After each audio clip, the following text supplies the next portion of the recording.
Eh, Kahapon gabi, may nakita kong babae may malakad na nakaklase. saan mo naman nakita yan, babae niyan? Dun sa barangay. Oh, nandito na pala kayo sa ating service.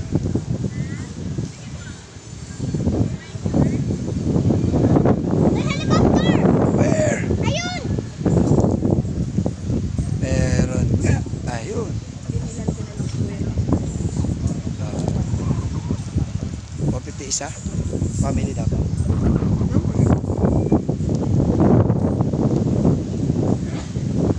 Momon, konting ano naman dyan. Nasaan tayo ngayon? Boracay. Sa Keyhole. tayo. New Coast, Boracay. Boracay Yukihon. Happy ba si Sam? No.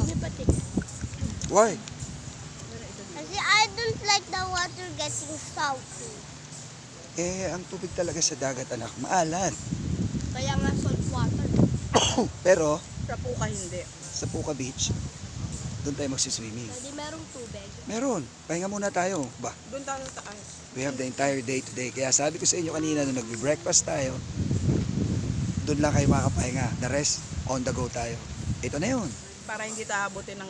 Para doon na Tingnan mo to, on the go. Oh.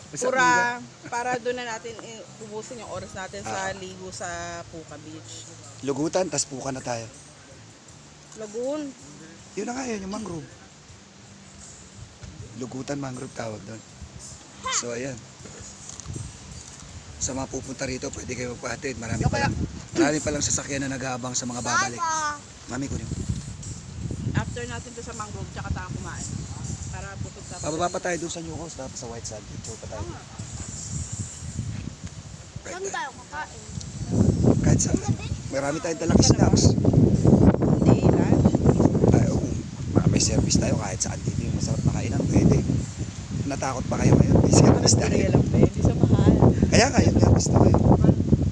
Ang ating service for today. And Mac. Daddy, pengi tubig. Okay.